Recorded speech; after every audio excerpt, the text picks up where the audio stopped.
గద్దర్ గారితో మీకు తీరని అనుబంధం ఉంది.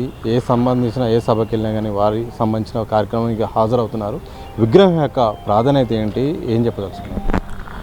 అంటే గద్దరన్న యొక్క విగ్రహాలు నిర్మాణం చేయడం ద్వారా భవిష్యత్ తరాలకు ఎవరు గద్దరన్న, భారతదేశ వ్యాప్తంగా ఆయన చేసినటువంటి సాంస్కృతిక ఉద్యమం, ఆయన చేసిన సాంస్కృతిక విప్లవం, దాదాపు 17 భాషల్లో ఆయన గలమెత్తి పాడినటువంటి మహా గొప్ప గాయకుడు, నాయకుడు. జనరల్గా మనం అనేక మంది పాటలు పాడేటువంటి కళాకారులు చూసినాం, కానీ గద్దరన్న కేవలం పాట పాడేటువంటి కళాకారుడు కాదు, దాన్ని నడిపించేటువంటి సైనికుడు. భారతదేశ సాంస్కృతిక విప్లవోద్యమానికి ఒక సేనాధిపతిగా పనిచేసినటువంటి మహానుభావుడు.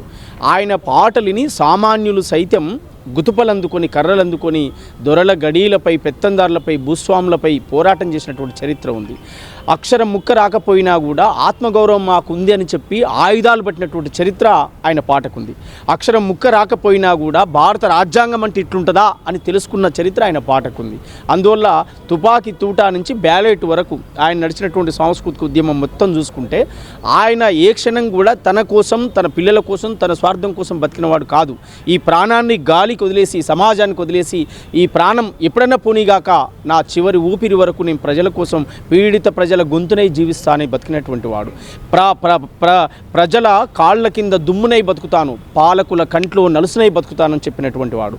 ఆయన చెప్పడమే కాదు, దాన్ని ఆచరణలో చేసి చూపించినటువంటి వాడు. అలాంటి మహానుభావుని విగ్రహాలు మరి పల్లె పల్లెన నిర్మాణం జరగడం ద్వారా ఇవాళ గద్దర్ గలం అనేటువంటి ఒక ఆర్గనైజర్ సంస్థ కొల్లూరి సత్తన్న గారి నేతృత్వంలో, భరత్ నేతృత్వంలో ఉమ్మడి 10 జిల్లాలతో పాటు భారతదేశ వ్యాప్తంగా ఎక్కడ విగ్రహాలు పెట్టాలని నిర్ణయం తీసుకుంటే అక్కడ మేము దాన్ని సహకరించడానికి సిద్ధంగా ఉన్నామని చెప్పి ముందుకు రావడం ఈ చారిత్రాత్మకమైనటువంటి విజయంగా భావిస్తాము. ఎందుకంటే ఆయన సాంస్కృతిక వారసత్వాన్ని ఈ నేల మీద కొనసాగించాలి.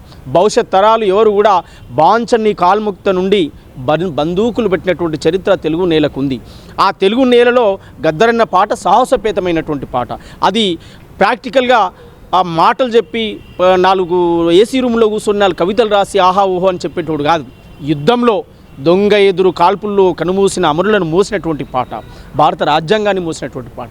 అందువల్ల గద్దరన్న విగ్రహం పెట్టడం ద్వారా భవిష్యత్ తరాలకు ఆయన హిస్టరీని, ఆయన చరిత్రను అందించడం వాళ్ళం అవుతాం.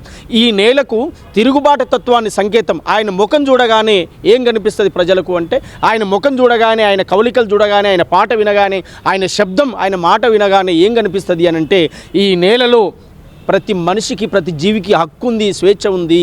కొట్లాడాలి తప్ప ఎవని కాడ తల ఉంచొద్దు, ఎవని కాడ అడుక్కోవద్దు, మనది కూడా వాటా ఉందిరా అని చెప్పేటువంటి తత్వం ఉంటుంది. కనుక ప్రతి జిల్లాలో, ప్రతి పల్లెలో గద్దరన్న విగ్రహాలు ఏర్పాటు జరగాలి.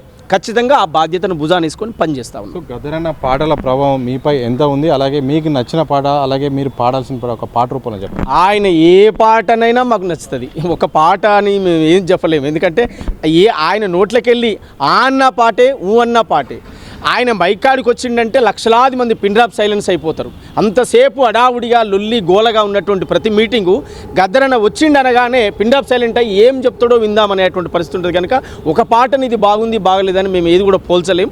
ఏది రాసినా అది సంచలనమే, ఏది రాసినా అదొక యుద్ధ పిరంగిలా ఉంటుంది. కనుక అన్ని పాటలు మాకు ఇష్టమే, ఆయన ఏది మాట్లాడినా మాకు ఇష్టమే. అందువల్ల త్యాగాల పాటవన్నో మాయన్న గద్దారన్నాం, ఉద్యమాల బాటవన్నో మాయన్న గద్దారన్నం, ఎగిరేటి పోరాట జెండవు నీవు, మా బక్క పలుసానుల దండువు నీవు, త్యాగాల పాటవన్నో మాయన్న గద్దారన్నం, ఉద్యమాల పాటవన్నో మాయన్న గద్దారన్నం. ఆ గానాన్ని స్మరిస్తూ అక్టోబర్ 5వ తారీఖు నాడు అమ్రాబాద్ మన్ననూరుకు అందరం చేరుకుందాం. గద్దరన్న ఘనంగా నివాళులర్పిద్దాం. Thank you.